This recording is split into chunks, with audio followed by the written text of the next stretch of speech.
Nature gives birth, to all these wonderful things.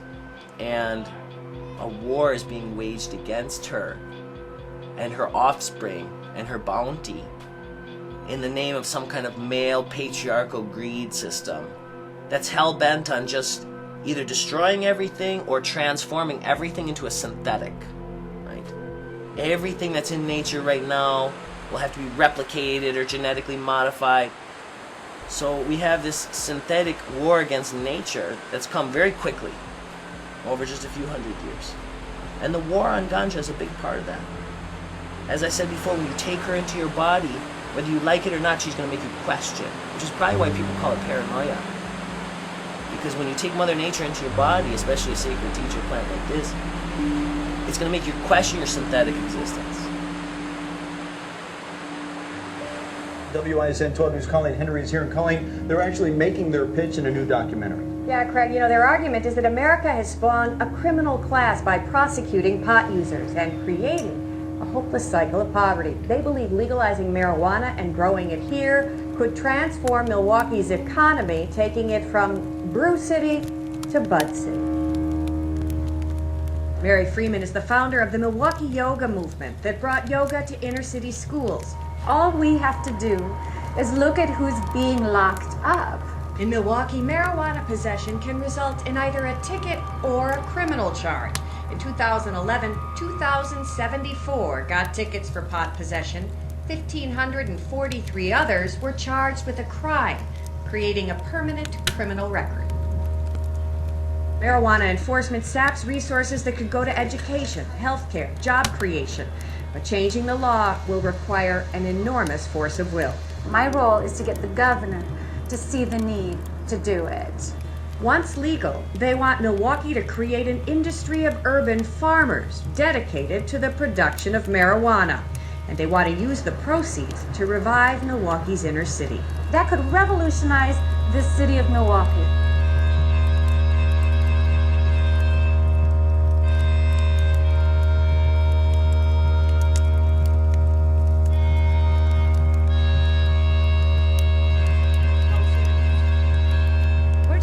Legalizing nature's most healing herb. Imagine that. Imagine that for a minute. That's billions of dollars. And that's why it's so important to me that this be given to the Black community. Music has been taken out of their education curriculum. Dance has been taken out of their education curriculum. Art has been removed. We need to bring these back into the community immediately. And with the sale of this particular herb, the money will go pouring back into the school systems because the people in charge will make sure of that. We will create not only music, dance, and art, we'll not only bring that back, but we'll bring back entrepreneurship. Imagine, we're creating an industry that could be as big as the car industry. The possibilities are limitless. How'd I meet Mary? I was going to Lat Lake. It's a school, it's an alternative school, for kids that have a record, a fucking criminal record, It's ridiculous. It's not even like school. It's like a fucking daycare, actually. You don't learn shit. They just throw all these kids who they view as problem kids in there, and they go there every day. They don't teach you shit. It's just, you're just there. I was there because I had a felony for armed robbery. I was placed there by my judge and PO. Mary was working there. She was a yoga instructor there. Me, I never was introduced to yoga ever in my life, so it wasn't something I really wanted to do. I kind of just sat in the back of her class and fucking draw. And she just came over one day and shit, and she was just looking through my shit, and she was like, yeah, it's pretty good, it's pretty good. And we started working together, just drawing stuff for her and creating designs and stuff. It's not like I'm a bad kid, but it's just like, nobody did shit for me, dude. Since I've been about 14, everything I have is from me, period. Nobody does shit for me. My dad, he wasn't there because they fucking locked him up and locked him away, so they took my dad away. I'm 14, shit just wasn't going right for me, and I basically had to fend for my fucking self. I was out here robbing people and doing what I had to do just to fucking survive. Like, I don't enjoy taking from people. Like, that's not the kind of person I am. But essentially, it's kind of like the person that I had to be just to survive. You know what I mean?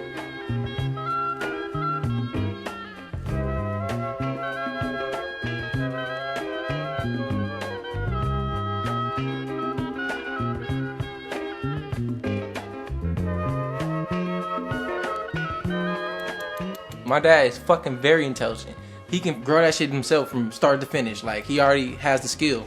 I mean, a lot of people can benefit from it. It's not like it's a bad thing. It's a fucking plant. It's a science. I couldn't just wake up and fucking grow weed because I don't know shit about it. But there's people who do, and it's a whole nother career choice or a career opportunity, and it's creating more jobs. And, you know, for the people that actually took the time to fucking learn that science, you know what I mean?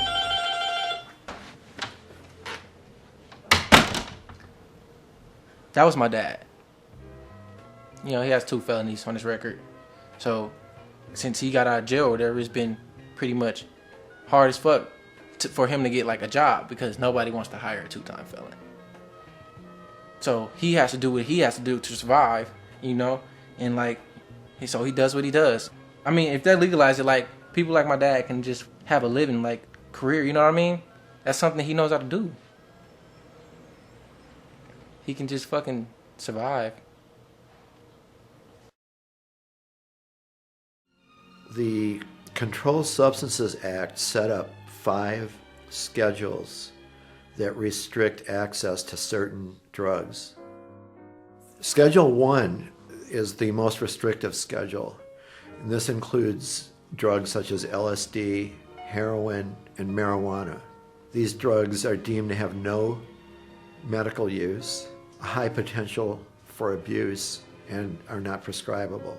Schedule 2 drugs are also deemed to have a high abuse potential, but they do have an accepted medical use, and they are prescribable. This includes drugs such as cocaine, which is used in certain surgical procedures, methamphetamine, which is indicated for attention deficit hyperactivity disorder, ADHD, and other drugs. Schedule 3 includes a drug called Marinol, which is the active ingredient in marijuana. Remember, that's a Schedule 1 drug.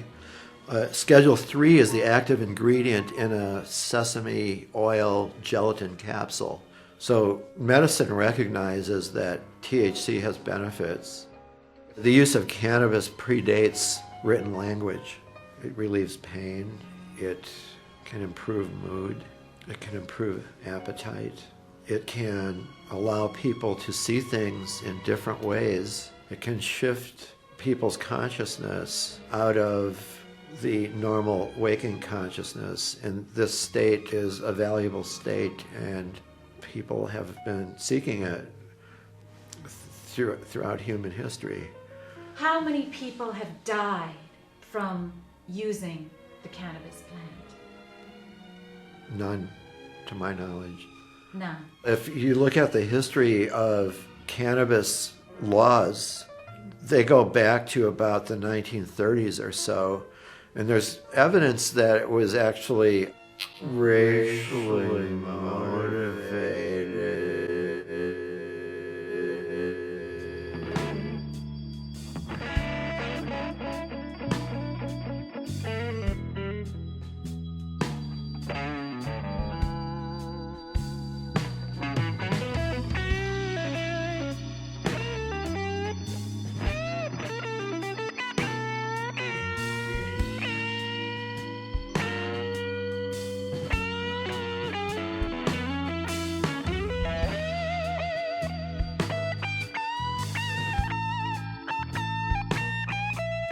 What you spent time for? Yeah, I spent time in the Department of Corrections facilities in the state of Wisconsin for manufacturing and delivery of marijuana. And, you know, now you see all this shit on TV. They're trying to get rid of the mandatory sentences. I mean, you know, I got 3.5-year sentence for some pot. And I mean, For nature's most powerful healing herb. yeah, and I mean, you know, it's just, it's insane on how much resources that they spend in this state on this petty stuff.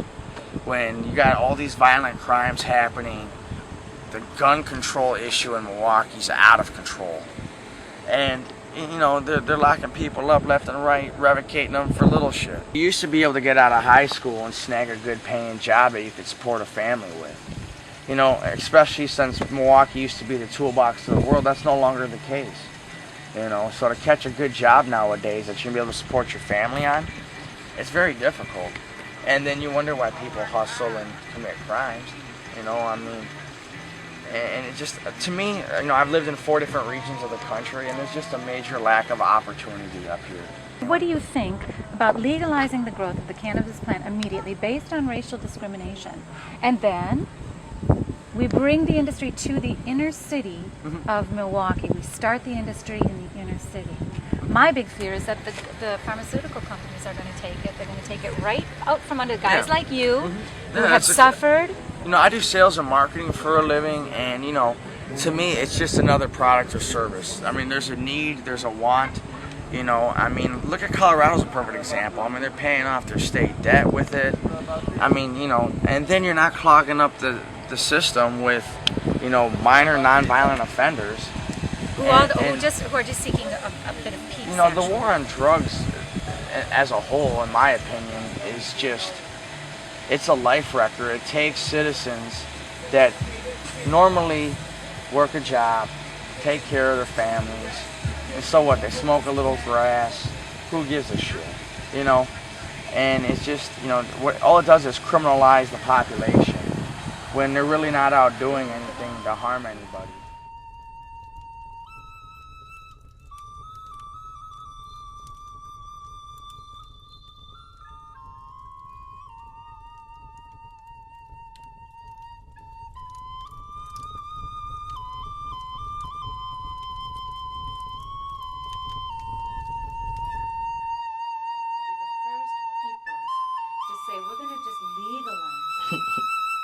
We're going to legalize it, and it's going to be recreation. It's not going to be just for medical, but it's going to be for recreation as well.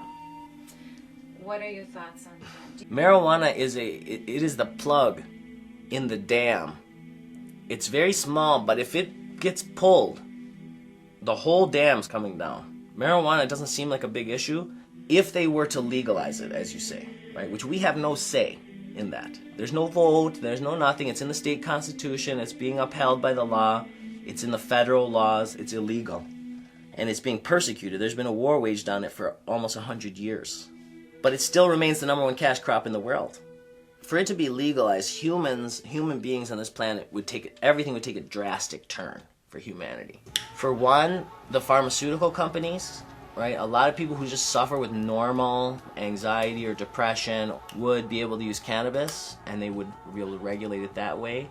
The paper companies, hemp is the biggest issue, really. They're not going to legalize it because the paper industry, the logging industry, the pharmaceutical industries, the law enforcement, and the prison industry is making so much money off of all these things. The cigarette companies would probably get involved with it, but it would take out their sales. Alcohol companies, it would take out their sales.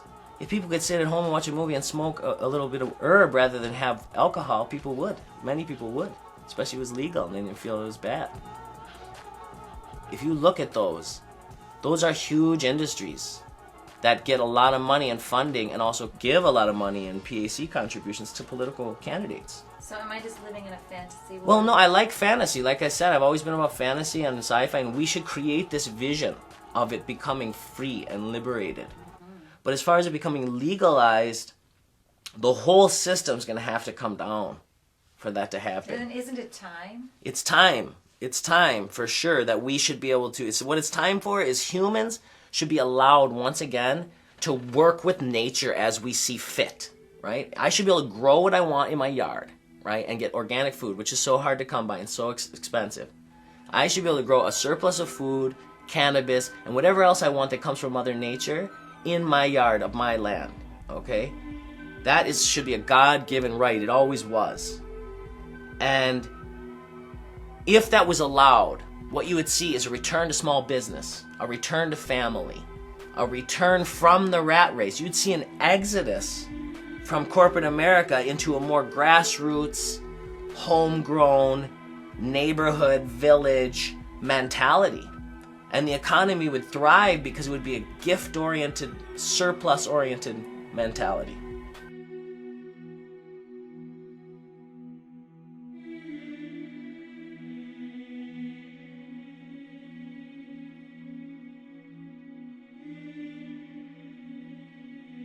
Swasti prajabhyah paripalayantam nyayena margena Mahim Mahishaha. Go Brahmanibhyaha. Shubhamastu Nicham. Lokaha Samastaha. Sukhino Bhavantu.